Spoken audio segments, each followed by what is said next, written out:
Assalamu алейкум, урматтуу атамекен, ели жұрт. Мен бүгін мындай бір атайын санкцияланған бір долбоормен чыгып аткан жокмун. Анткени менин азыркы чыгышыма бир себеп бар. Мен саясий аренада көптөн бери ар кандай саясий лидерлерди күзөтмөй ататым бар эле. Кимисинин абалы кандай болду, кандай деңгээлде өзүмчө сарасеп салып. Жана мен ушундай бир сыйлаган мындай бир байланышууну арзы кылган саясатчыларымдын бири өткөндө ошо интернет блогтарынан намаз окуп аткан сүрөтүн көрүп калдым да. Анан сурандым, ошол киши менен бир маек кылсам болобу экен деп. Анткени 5 жыл мурда ал киши менен болгон менин маегим аябай чоң бир талкууну жараткан эле. Бүгүн мен конокто Өмүрбек Чиркешевич Текебаевдин офисиндемин. Салам алейкум. Салам. Өмүрбек, биринчиден сизге Аллах ыраазы болсун. Убакыт тапканыңызга азыр мен түшүнөм, шайлоо баталиясында убакыт ансыз деле жетишпейт. Бирок мени менен жолугушууга жана интервьюга макулдугуңуз бергениңизге аябай кубанычтамын. Мен сизге түшүндүрүп айттым сизге келген себебимди. Мен сиздин намаз окуганыңызды сүрөтүн көрүп сурандым. Өмүрбек Чиркешев менен бир интервьюга сүйлөшүп бериңиздер деп. Бирок мен ушул сүрөттө бир кичинекей детальды байкадым да. Балким башкалар да байкагандыр. Адатта чиновниктер биринчи намазга барганда жасанып барат. Калпактарды кийип, значокторун тагып, медалдарын баары жокту кылып анан барат да. Сиз жөн эле көчөдөн келип эле кирип намаз окугандай көрүндү мага. Эмнени түшүнсөм болот мен ушундан? Айт күнү мен айылга ар дайым барып өткөндөрдү эстеп Куран окутуп турам. Бул эми биздин салтыбыз. Ошол барып Чубак ажы Каза Коргонго келип айт күнү сөз сүйлөп чогуу намаз окуйт экен эл менен дегенде бул жолку намазды райондун борборундагы мечиттен окуйын деп чечтим. Ага чейин да өзүбүздүн айылдагы мечитке мен айылга барган сайын айт намаздарына катышып. Сиз мурда намаз окучу белеңиз? Регулярдуу эмес, айт намаздарында жаназаларга турган ар дайым турам, жакын туугандардын жаназаларына. Жаш кезде атамды ээрчип караба намаздарына мындай катышып жүргөн убактарым болгон. Бул жолу ушул райондун борборуна өзүмдүн досторум менен келип, ушул Чубак ажынын сөзүн угуп, кошо намаз окуйлук деп келип калды. Ошондуктан даярдыгы жок келди десек болот. Мен эмне сурайын деген билгим келди. Сиз мурда намаз окучу белеңиз, окубай? Же ошол күнү келип калдыңызбы? Биринчи жолу окудуңузбу деп. Элдин баардыгы Текебаев намаз окуп калыптыр деген сөз болду да. Ошого сураганым. Демек мурда да окучусуз. Ооба. Өмүке, 5 жыл мурда эсиңизде ЛТРде экөөбүз чыкканбыз эфирге. Анда убактылуу өкмөттүн мүчөсү элеңиз. Мен эсимде. Сиз азыр мен архивден тапсам балким монтажда кошормун. Мен намазды окубайм, сакалда койбойм дегенсиз. Эсиңиздеби? Бирок ушул сөз чечмеленбей калып кеткен. Мен кийинчерээк ушуну кайра көрдүм бир-эки жолу. Шайлоодон кийин көрдүм ушул нерсени. Анан мен кийин түшүндүм сиз эмнени айткыңыз келгенин. Азыр биз бул маселе жөнүндө сүйлөшө элек болчубуз. Эми өзүңүз айтып өтсөңүз, эмнени айттыңыз эле ошондо? Саясат бул эл алдында жайылган иш-чара. Бул элдин бүгүнкү колдоосуна, бүгүнкү пейилине жараша жыйынтык алып келе турган практикалык иш. Ал эми дин элдин айына жарыяланбаган, жайылбаган адамдын жеке терең купуя жан дүйнөсү. Анын тилеги, анын максаты, анын айтылбаган. Мен айтылбаган деген жерде бас айтылбаган кыялы. Ал өзү менен ушул Кудайдын ортосундагы ушул ой толгоолору.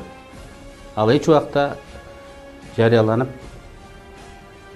рекламалык максатта мындай пайдаланбаш керек. Мен 5 жыл мурун так ушуну айтайын дегем. Эгерде Кыргызстанда исламчылдар күчөп, баары сакал коюп көчөдө жүрсө дагы, саясий максатта алардын көңүлүн бурайын, алардын добушун алайын деп калп эле намаз окубайт деп айткан. Тилекке каршы Текебаев таптакыр намаз окубайм дегенде ушул түшүнүк болуп калды. Бирок мен айтып койгум келет. Эгер мен таптакыр намаз окубайм деп эл алдында сөз берип намаз сөз берген күндө дагы мен бир күнү намаз окуганым бул менин жаман касиетим эмес, менин ушул жакшы кадимки адамдык касиетимен кабар берип, ошону пенделик касиетимен кабар берип. Эмне деген улуу адамдар болгон, дүйнөнүн жарымын титиреткен диктаторлор, императорлор болгон. Алар өзү эле эмес, анын урук туугандары дүйнөнү калчап башкарып турган. Алар дагы бир күнү Кудайын таанып, тизе бөгүп, сыйынган, намаз окуган. Ал эми бир кичинекей Кыргызстандагы кичинекей партиянын лидери, карапайым үй бүлөдөн чыккан Текебаев намаз окуйм деп бир күнү айтып коюп, белгилүү бир убакыт өткөндөн кийин Кудайын тааныса, бул болгону Кудайдын улуулугун, анын универсалдуулугун, анын глобалдуу экендигинин далили болот. Акыйкаттын жеңиши. Акыйкаттын жеңиши катары мындай кабыл алса болот. Мен ушул сөзүңүзгө рахмат, бали дейм да. Муну бардыгы таанала бербейт. Өмүрбек, азыркы экөөбүздүн сүйлөшүп атканыбыз эл көрсүн эмеспи? Өзү мен суранып келсем дагы. Мен антип ойлобойм. Мен акыркы кездерде дин темасына көп кайрылып отурам. Атамекен партиясынын шайлоо алдындагы программасындагы бир бөлүгү, бир эмес, 2 бөлүгү биздин салтка, динибизге мындай байланышкан. Бүгүн исламист дегенде эмне үчүн биз террористтерди түшүнөбүз? 20-кылымдын башында, 20-кылымдын аягына чейин террорист дегенде коммунистти түшүнөт элек. Маоист, троцкист, анан коммунист. 20-кылым мына ошолордун белгисин алдында өттү. Бардык жерде күрөш, улуттук кайра жаралуу күрөшү, башка көтөрүлүштөр, ошонун ичинде террористтердин баары ушул кызыл желек көтөргөн, сакал койгон, алар да сакал койгон, Че Геварадай болгон ушул адамдар болгон. Бүгүн эмне үчүн коммунисттер жок болуп, алардын ордуна исламисттер келди? Эмне үчүн исламисттер өзүн өзү жардырып, ушул чоң күрөштөргө аттанып атат? Мунун баары бүгүнкү дүйнөгө үстөмдүк кылган батыш идеологиясы, ультралибералдык, радикалдык рынок идеологиясы адилеттүү эмес экендиги. Дүйнөнүн бир бөлүгү, экинчи бөлүгүн эзип, алардын эмгегин, алардын жаратылыш байлыгын тартып алып, ошолордун эсебинен жашап аткандыгын, бүгүн демократия жолу менен, добуш берүү жолу менен ал ситуацияны өзгөртө албай тургандыгын билип, үмүтү үзүлгөндөн улам калктын, планетанын калкынын бир бөлүгү нааразы болуп, протесттик кыймыл башталды. Бирок батыш идеологиясы бул чоң идеология. Илимге, тарыхка негизделген идеология. Аны туура эмес деп чанып жок кылып жөн эле коюш кыйын. Анын ордуна ошого тете болгон, аны алмаштыра билген жаңы идеологияны сунуш кылыш керек. Тилекке каршы коммунисттик идеология утулгандан кийин андай идеологияны дүйнө сунуш кыла алган жок. Батыш идеологиясына бүгүн альтернатива жок. Бир бүтүн системаны сунуш кылган эч ким жок. Мына ошондой убакта сокур жол издегенде адамзат ошондой таяна турган альтернатива идеология издеп атат. Көпчүлүгү муну ислам философиясынан таап отурат. Дин эмес. Ислам биринчи кезекте философия катары, социалдык окуу катары мына ошондон таап отурат. Бирок дүйнөнү өзгөртөм деген бул адамдын ич дүйнөсүн өзгөртөм деген, жана айткандай бул дин. Ал эми дүйнөнү тартипти өзгөртөм деген бул саясат. Мына ушул жерде ошол нааразычылык жаңы философияга таянып, жаңы дүйнөлүк тартип курам дегендер мына саясаткан исламисттер болуп, алар мына радикал жолго түшүп атат. мен айткандай мурун сакал болгон марксисттер 50-жылдары 20-жылында террорист болса, азыр аларды ислам философиясын ишенген жаш балдар эледи. Ошондуктан биз бул адилетсиз дүйнөлүк глобалдык адилетсиздик дагы көпкө чейин болот. Азыр дүйнө өзгөрүп атат. Дүйнөнүн уюлу борбору көчүп атат. Батыштан Азияны көздөй, чыгышты көздөй өсүп атат. А бул оңой олтоң менен болбойт. Бул жерде жанагы материктер жылганда, вулкандар болуп жер титирегендей эле чоң өзгөрүүлөр болот. Мына Түндүк Африкадагы, жакынкы чыгыштагы согуштар, жана түстүү революция, гибриддик согуштар дегенин баары эч ким күрөшсүз эле, жөн эле оозундагысын берип койгусу келбейт. Өзүнүн байлыгын берип койгусу келбейт. Ар кандай жаңы формалар менен өзүнүн үстөмдүгүн сактап калыш үчүн күрөш акырындап жүрүп атат. Мына ушундай кырдаалда биринчи орунга жаңы идеология издегенге мына ислам чыгып атат. Ислам дугасы. Магриптен башталып Индонезияга чейин ушул жерде ушул ислам тилкесинде адам жашайт. Ошол тилке дагы жана жер титире турган тилкелер. Могул биздин тоолор, Тажикстандын тоолору, Гималай болчу. Тынч Индия океандагы вулкандарга чейин. Жөн эле эмес. Жери да кайнап, жаңы тоолор пайда болгон жерде жаңы улут, жаңы цивилизация. Ислам бул жаңы цивилизация да.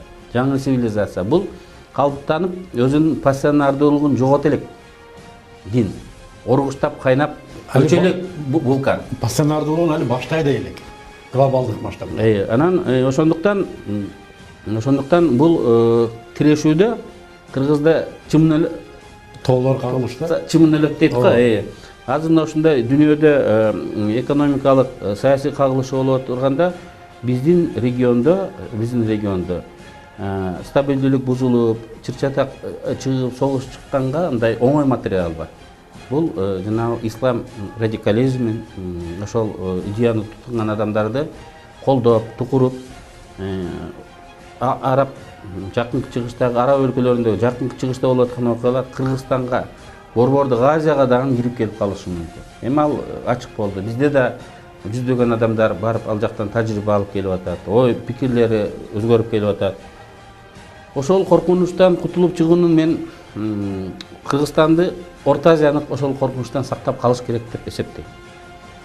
Аны күч менен эмес, исламды таанып куугунтуктап эмес, коңуш өлкөлөрдөгүдөй болуп зордоп сакалын алдыртып, мечитин жаптыртып, арак ичирип зордоп, дининен мындай барчасын деп эмес, тескерисинче ошол динди биз кыргыз философиясынын, элинин философиясынын негизги бөлүгү деп, алардын жашоосун жөндөп келген, алардын ой тилегин жөндөп, тазалап, багыттап келген ушул философия катары кабыл алып, биздин традициялуу, салттуу ушул динибизди, исламды мамлекет колдоого алыш керек. Мамлекет колунан келбеген ишке ушул дин жардам бериш керек деп эсептейм. Эгер ошондой болгондо гана жана диндин радикалдуу бөлүгү бизди айланып өтөт. Ошондой болгондо гана муктаждыгы жок. Муктаждыгы бул жерде анын эңсеген, издеген адамдар бул жерде азаят. Таптакыр жоголбойт, азаят. Мен биринчи кезекте мамлекеттик ишмер катары динге мына ушул мамиледе мындай көбүрөөк көңүл бурат. Өмүке, мына сиз айткан сөздөрдү чынын айтсаңыз, сиз каяктан алдыңыз? Бул диний булактардан окудуңузбу же өзүңүз ушуга келдиңизби? Мен эмне сурап атам айтайынбы? Мына сөздөрдү айткан балдар 10 жыл, 15 жылга камалып атат. Биринчиден мен билимим боюнча, адистигим боюнча физикмин. Экинчиден акыркы 20-30 жылдан бери ушул саясатта жүрөм. Демек, адамзаттын тарыхы, кечегиси, бүгүнкүсү, эртең эмне болот деген маселелерди. Сиз муну диний булактан алган жоксуз. Мен муну турмуштан алдым. Кыргыздардын жашоо философиясынын негизи дин болгон деп өттүңүз да. Бул өткөн чак. Келер чакка. Мына биз кыргыздарга диндин кереги жок.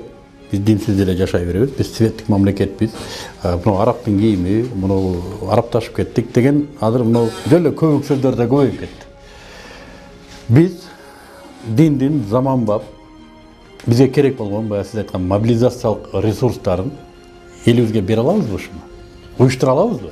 Бизде динчилмин деген кээ бир адамдар дагы, атеистмин деген, биздин окумуштумун дегендер дагы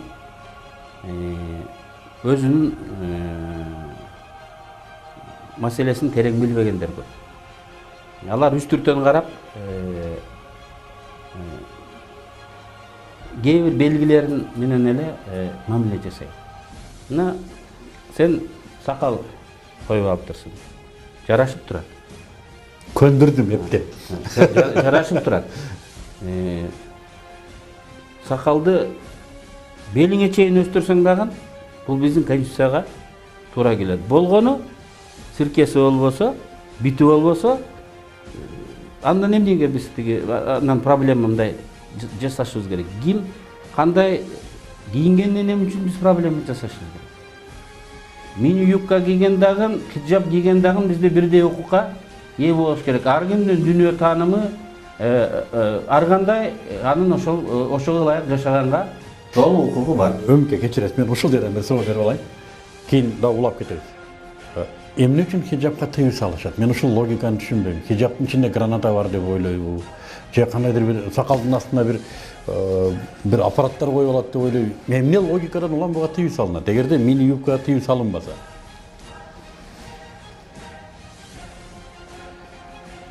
Сиз алар менен чогуу жүрөсүз дегеним мен, балким мындай бир Дүйнө батыш идеологиясына альтернатива издеп, сокур таягын издегендей исламда аркылуу издеп атат деп айткандай эле, радикалдуу исламдан чочуган биздин мамлекеттик ишмерлер аны менен кандай күрөшүүнү билбей, анын белгилери менен, сырткы көрүнүштөрү менен мындай күрөшүп атат. Сакал койсом, хиджаб кийсе бул радикалдуу ислам депчи. 2 кабат хиджаб кийип албайбы? Бир эмес, 2 кабат хиджаб кийип албайбы? Ал радикализмдин белгиси эмес. Вот ошол хиджаб кийген кыз келип менин ордумду талашса, бийлик талашса. Мына анда саясий ислам деп ошону айтыш керек. Биз сунуш кылган жол, биз Кыргызстанга эле эмес, биз Орто Азияга сунуш кылып атабыз. Тыюу салуу жолун Тажикстан, Өзбекстан, Казакстан жүргүзүп атат. Эмнеге? Динге. Ушул учурда биз сунуш кылып атабыз. Исламды мамлекет колдосун. Кыргызстанда ислам жогорку окуу жайларын ачылсын. Коңуш өлкөлөр исламды кодулап, кысып аткандан пайдаланып, Орто Азиядагы исламдын борборуна Кыргызстанды айландырып алайлык. Ошол даражада алып чыга турган окумуштуулар, алымдар бизде бар. Керек болсо башка жактан чакырып алып келип ушул жерде иштетип, биз эми нефти, алтыныбыз жок болсо, ыйман жагынан, дин жагынан мындай алдыга өткөн өлкө болсок бул жаманбы? Эми потребительский идеологияга каршы тойбос керектөө идеясыда адам тойбойт. Эч нерсеге жетпейт. Барын да ата-бабаларыбыз көрбөгөн заманда жашайбыз. Баары көп көргүбүз келет. Баары көптү мындай пайдалангыбыз келет. Бул адам тойбос. Бирок дүйнөдөгү ресурс баарыбызга жетпейт. Бул такталган мыйзам ченемдүүлүктө. Демек, эгер баарыбыз кооз, жакшы жашоонун стандартын ошо Голливудтун фильмдериндегидей батыштагылар дей берсек, баарыбыз андай жашай албайбыз, ага жетпейбиз. Демек, биз өтө терең, бактысыз, кор болгон адам катары өзүбүздү сезишибиз керек. Үйүм андай болбосо, телевизорум андай болбосо, өксүп, ушундай кор болгон, өзүн бактысыз сезген адам болушубуз керек да. Бизге ошондой стандарт, ошондой жашоонун маңызы таң уланып атат.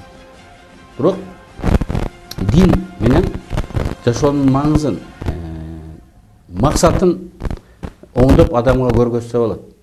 3 этаж үйдүн кереги жок.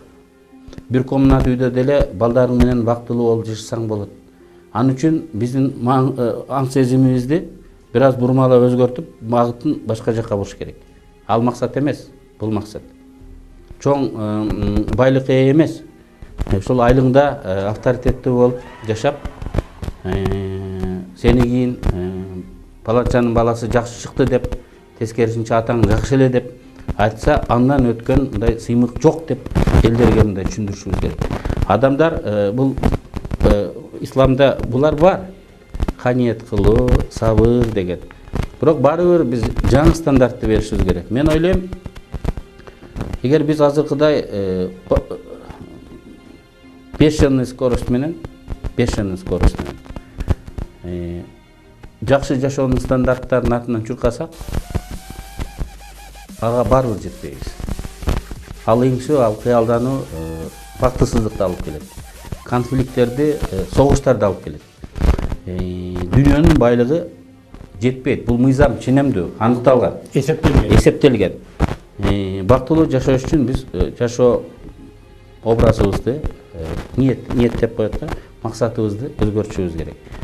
Бул дин. Бир нерсеге ишенмейин. Андай образда жашаш кыйын. Жашоо образы деген өзү, тилек, ниет деген өзү дин. Бул жерде башка коңушуң, башка өлкө, башка коңушуң башкача жашап атса, сен жок, мен андай жашабайм, менин бактым бол деп кетиш үчүн терең ишениш керек, бекем ишениш керек. Ошондо гана бактылуу болосуң. Биз мурункудай болуп илгери 50 жыл мурун Америка кандай жашап атканын билбейт элек да бизчи. Ошого Кудайга шүгүр деп советтерге ыраазы болуп жүрөт элек. Эми азыр антип жашырына албайсың. Азыр интернеттен дүйнөдө ким эмне кантип жашап атат, кантип той берип атат, эмне кылып атат баарын көрүп турасың.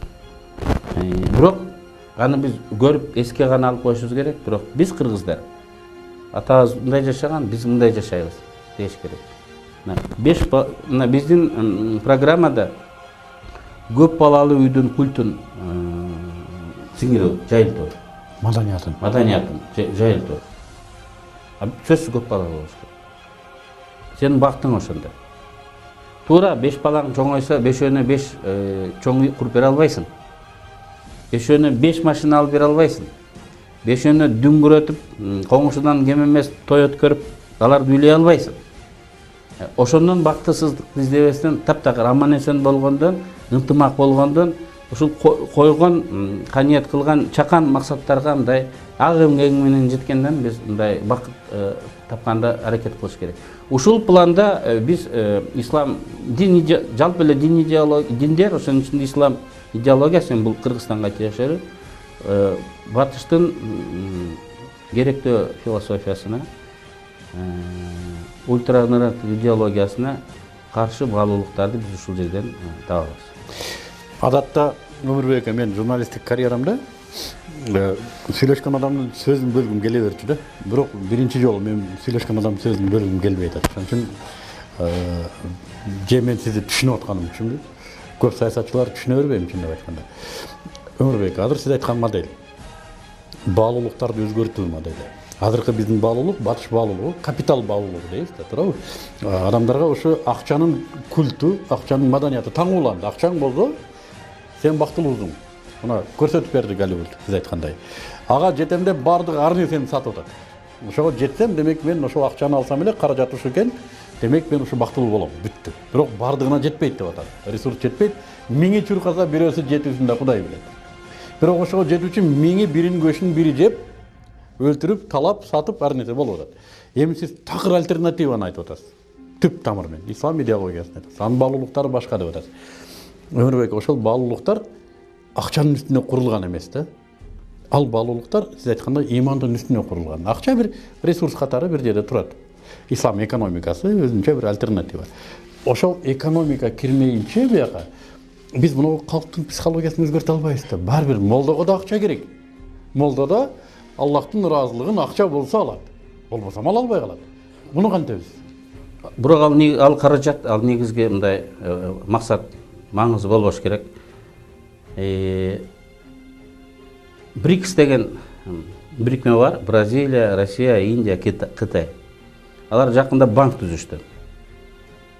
Булар ошол батыш экономикалык саясатына альтернатива издеп өзүлөрүнүн кызыкчылыгын коргоп калабыз деп аракет кылып келип атат. Анан ошол банк айтты: биз батыштагы Европа реконструкция банкында же дүйнөлүк банкта тартипти сактабайбыз. Дүйнөлүк банк карыз берген өлкөлөрдүн баары жыргап кеткен жок, тескерисинче банкрот болушту. Биздин банк башка принцип менен иштейт. Биздин банк акчаны берип коюп, проценти менен аларды аз, бирок кайтарып алам дебестен, тескерисинче акчаны берип, партнер болуп, ошол проект, конкреттүү проектке катышып, эгер ошол Тирешеден. ошондон үзүрүн көрүп, ошондо ишке ашса, анан ошондон акчабызды кайтарып алабыз. Бул ислам принциби.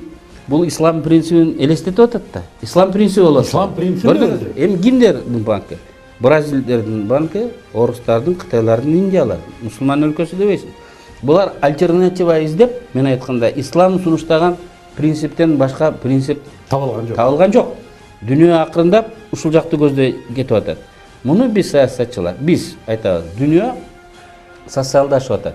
Дүйнөдө социалист принциптер жаңы формада, жаңы деңгээлде кайтып келип атат деп айтып, мына ошол өзүбүздүн саясатыбызды биз дагы ошого тууралап турабыз. Бизде да окумуштуулар болгон Өмүрбек, саясий окумуштуулардан, мисалы үчүн, ислам социализм деген теорияны көтөргөндөр болгон, социалисттик ислам дегенди көтөргөндөр болгон. Кичинекей жылмакай айырмасы болгон менен, бирок сиз айткан теориялар өткөн кылымдын калпайбадан бери 40-жылдарынан эле башталган да ушул тема.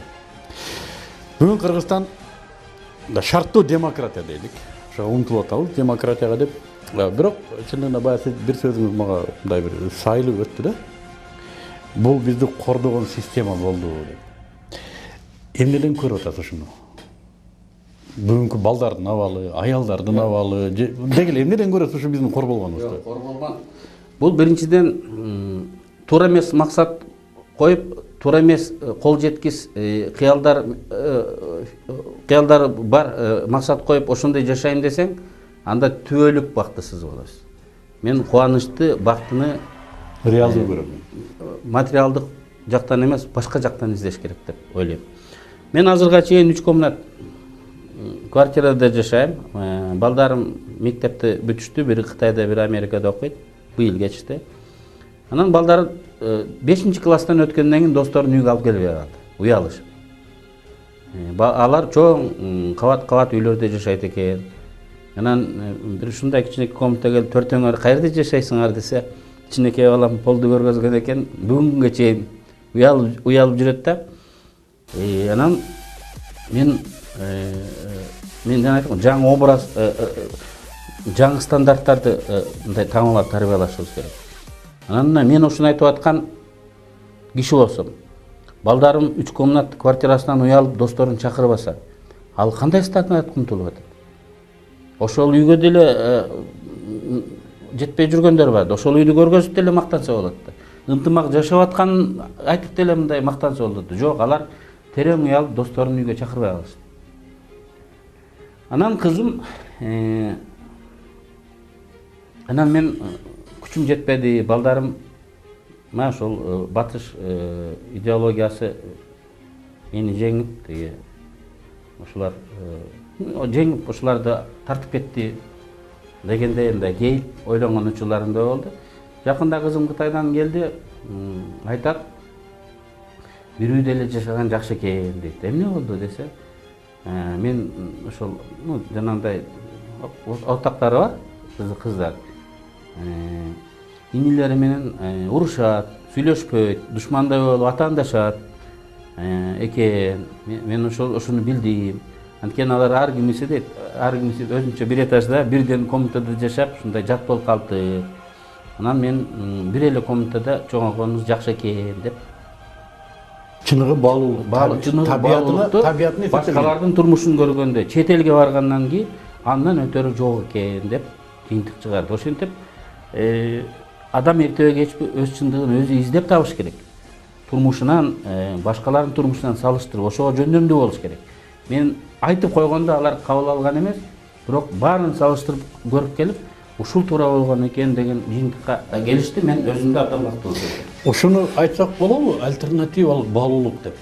Альтернативалык баалуулукту биз так ушинтип калыптандырышыбыз Очок. Үй бүлө, дин, мектеп, биз өзүбүздүн ушул турмуш тиричилигибиз менен ошону калыптандырышыбыз керек. Эки провокациялык суроом бар. Анан ошо менен мен эгер башка мындай шылтоо бербесеңиз мен токтотом интервьюну. Өмүрбек, эмне үчүн сиз дайым оппозициядасыз? Мага ушу өзүмө да кызык да. Мен сизди 20 жылдан ашуун билем мына саясий аренада. Сиз дайым оппозициядасыз бүгүн да. Эмне үчүн?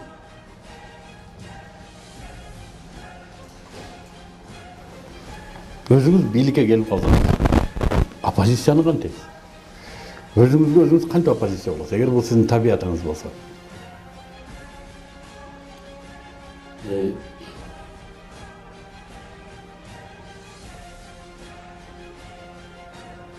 Коом ар дайым биз каалагандай таза болот, биз каалагандай темп менен өнүкпөйт. Кемчиликтер ар дайым болот. Ал кемчиликтерди бирөө айтып, оңдоп туруш керек. Бирөө сыйпалап айтат, бирөө унчукпай коет, бирөө көзгө сайып туруп айтат. Биз ата мекенчилер көзгө сайып туруп айткан адамдарбыз. Биздин катарыбызга ошондой адамдар жиналган. Ошондуктан биз түбөлүк мындай оппозициядай болуп көрүнөбүз. Чындыгында биз туураны туура деп боло турган иштерди жасап, болбой турган иштерди мындай үмүттөндүрүп айтып. Оппозиция болбой калган учуруңуздарда болушу мүмкүнбү? Мен өзүмө кызык да ушул. Болушу мүмкүн. Акыркы суроом. Бүгүнкү отурушта акыркы суроом. Өмүрбек, биринчи эмне менен баштаган болсом, ошону мен аяктагым келет да. Азыр биздин мынагу интервьюну көргөндөр мен сөзүмө ишенбеши мүмкүн. Текебаев шайлоо алдында ушул нерселерди айтып атат дейиши мүмкүн. Ишендириңиз. Ушул шайлоо үчүн айтылган жок ушул сөздөр. Мен ислам дининин коомдогу адамдын турмушунда ролу жөнүндө акыркы 5 жылда айтып келдим жана мыйзам долбоорлорун киргизип, тегерек столдорду өткөрүп, бүткүл Кыргызстанды кыдырып айтып келдим. Ал мыйзам долбоорлору кабыл алуу алдында турат. Эгер бүгүн кабыл алынбаса, биздин улуттук коопсуздук комитетинин каршылыгынан болот, ал кабыл алынбай турат. Бул менин оюмча биздин ниетибиздин конъюнктурага байланбагандыгынын ал чоң адамды сактап калуу, адамзатты сактап калуу, Кыргызстанда эле эмес, Орто Азияда тынчтыкты, стабилдүүлүктү сактап калууга багытталган чоң ниет менен байланышкан экендиги мен азыр сизге айттым. Бул кылынып келаткан программанын бир бөлүгү. Ооба. Интервьюңузга рахмат. Ошентип мен суранганда уруксат берип туруң, анча-мынча сурап турайлы. Рахмат. Урматтуу телекөрүүчүлөр, өзүңүздөр күбө болгондой, берилген убакытта мен Өмүрбек Тиркешев менен дин, адамдар, мүмкүн мамлекет, система, саясат жөнүндө сөз кылган аракет кылдым. Жыйынтык ар бириңиздердин өзүңүздөрдө. Мен балким келечекте мен деле бир сарасеп салганды үйрөнүп аткан адам катары өзүмдүн жыйынтыгым жөнүндө жазып да чыксам керек. Бирок мен күткөн жооптордун дээрлик баары алынды. Рахмат сиздерге дагы.